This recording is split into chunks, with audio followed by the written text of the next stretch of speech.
Today we're back at the Newfoundland Memorial Park, and we're here to talk about this trench behind me. This is the Wellington Trench, dug out in the middle of what was no man's land on the first day of the Battle of the Somme.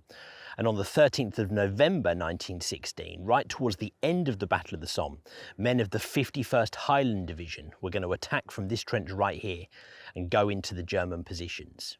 We're going to talk today about the 51st Highland Division here at Newfoundland Park.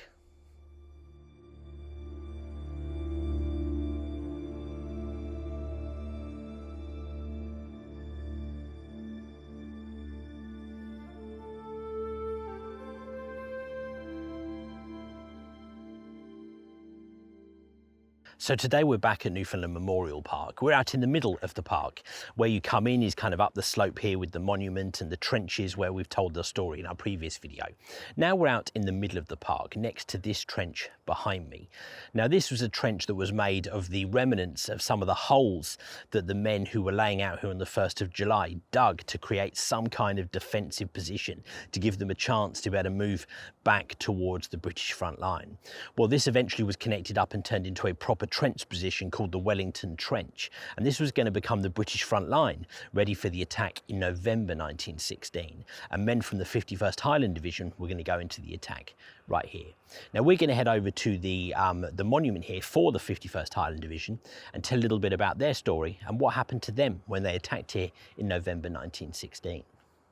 So we've just stepped over here to the 51st Highland Division Memorial to talk a little bit about them. They were actually a pre-war territorial division, but by early 1915, the Highland Division had lost 6 of its 12 pre-war infantry battalions that had been kind of farmed out to other regular divisions. By the time the territorial divisions were ordered overseas, they almost had to be kind of reformed because they only had about half their strength and they weren't in any real shape to be sent abroad at the time. Nonetheless, they were rushed to the Western Front in May 1915 to try to help defend the German onslaught in the Second Battle of Ypres. Obviously, they had a lack of familiarity, lots of different units, their efficiency struggled, and so they actually had a bit of a tough time of it. And Lieutenant General Sir Douglas Haig, who at the time was in command of the British First Army, commented and said that they were practically untrained and very green in all field duties. Now, after that stage, they were moved down to what at the time was a quiet sector, the Somme front lines in summer 1915, and they came under the command of Major General George Harper. Of course, we know in 1916 they were involved here at the Battle of the Somme in November, but they were involved in the Somme prior to their attack here at Newfoundland Park as well. They actually attacked High Wood in July 1916, where they went into some absolute murderous fire at High Wood there. Whilst they did manage to fail to take their position, they'd shown such fighting spirit as was expected of that division at that time. Their reputation grew and grew, and so they were chosen to be the spearhead division going into the attack here in November 1916. So you can really kind of see their growth through the course of that year in the war. Now, something interesting just in front of the memorial here is this wooden Celtic cross. So this actually was originally placed at High Wood, where their attack went in there in July 1916, and was later brought here to the Newfoundland Park. I don't know exactly why. I guess maybe to kind of have their sort of monuments and memorialisation in the same place. But here is the monument to the 51st Highland Division. This huge chunk of rock is actually Scottish granite. It was bought here. And let's go up and take a closer look. So here is that monument. Scottish soldier on the rock. I've jokingly heard this referred to as the Jock on the Rock before. But here is the monument, and you can see on the front here, we have "To the glory of God and in lasting remembrance of all ranks of the 51st Highland Division, who in the wars of 1914-18 and 1939-45, so World War II as well, gave their lives. This monument is rededicated 13th of July, 1958. Wow.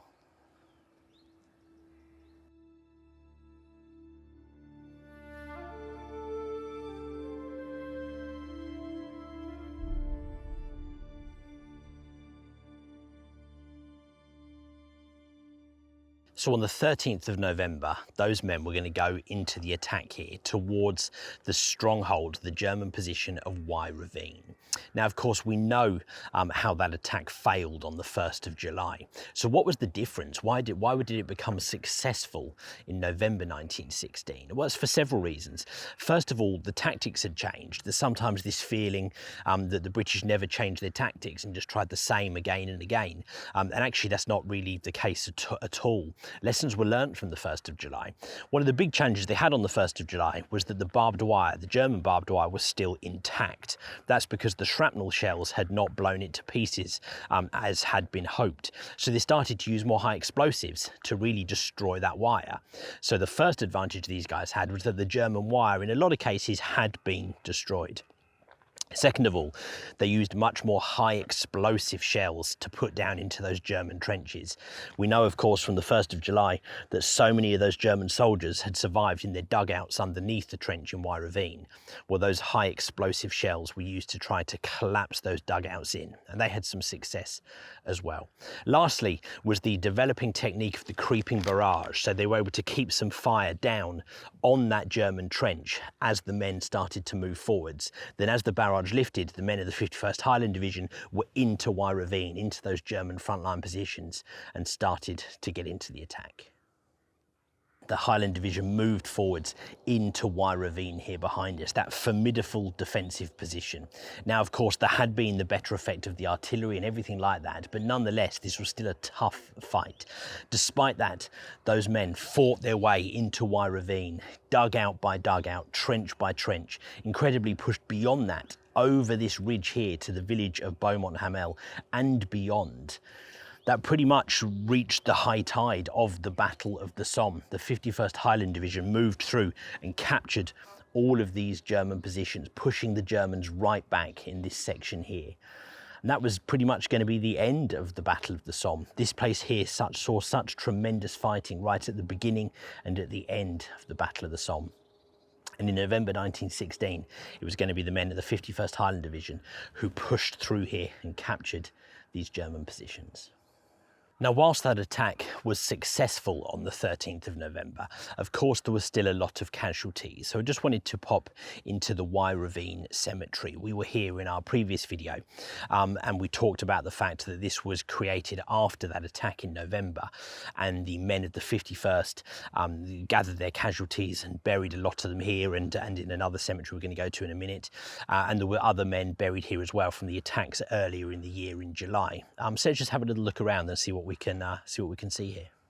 So when you come and walk the rows here, you do see a lot of names, a lot of men of the 51st Highland Division.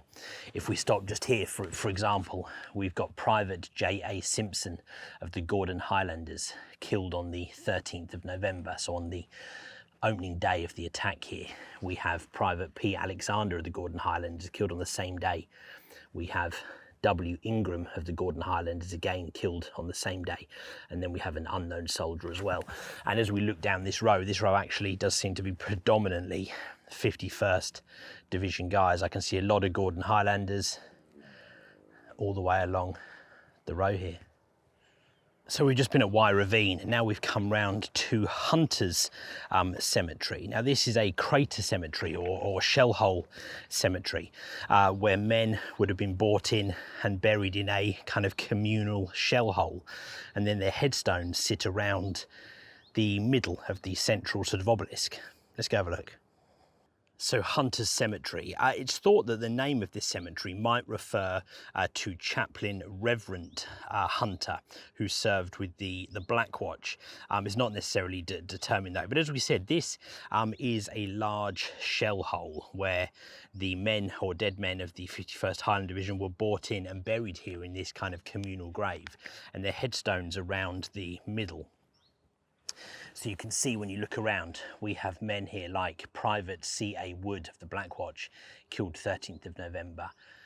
Ian Donald McLaren, Black Watch, 13th of November. W. Lindsay, Black Watch, 13th of November. W. Thompson, Black Watch, 13th of November. J. Smith, Black Watch, 13th of November. And it goes on around the centre here of the Hunter's Cemetery. So I think here at Hunter's Cemetery, where we stand with a lot of the men of the Black Watch who lay here after being killed in that attack in November 1916, feels like a good place to finish this video. The story of the 51st Highland Division, who attacked here in November 1916, a successful attack pushing through the German lines right towards the end of the Battle of the Somme. Hope you guys enjoyed this video. If you did, do me a favour, do all the YouTube stuff right here on the screen. But from here at Hunter's Cemetery, thanks for watching, and I will see you on the next video.